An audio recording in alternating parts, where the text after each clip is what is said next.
Brilliance Audio presents the unabridged recording of Soy Sauce for Beginners by Kirstin Chen, performed by Nancy Wu. 1. These are some of my favorite smells. Toasting bagel, freshly cut figs, the bergamot and good Earl Grey tea, a jar of whole soybeans slowly turning beneath a tropical sun. You'd expect the latter to smell salty, meaty, flaccid, like what you'd smell if you unscrewed the red cap of the bottle on a table in your neighborhood Chinese restaurant and stuck your nose in as far as it would go.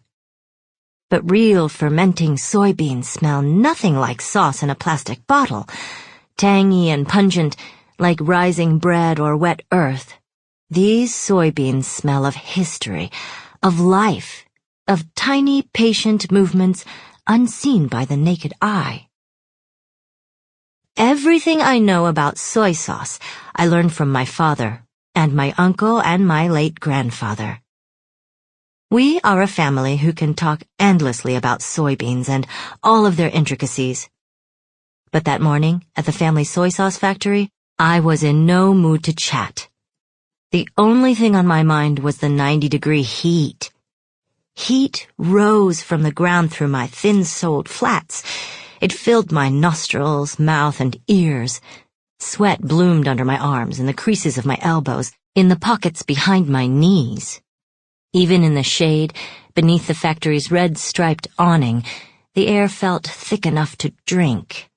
Flanked by my father and my uncle, I shifted my weight from one swollen foot to another, and wished the clients would hurry up and get here.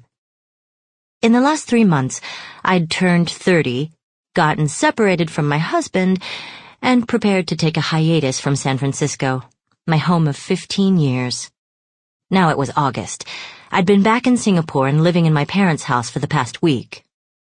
At my father's urging, I'd agreed to temp at the factory, taking on mundane administrative tasks that had little to do with soy sauce. Even though I'd held this new job for exactly 4 days, my inexperience hadn't stopped my father from insisting I attend this meeting.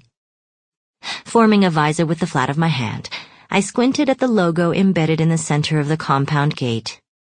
Thick brushstrokes that formed Lin, the Chinese character for my family name.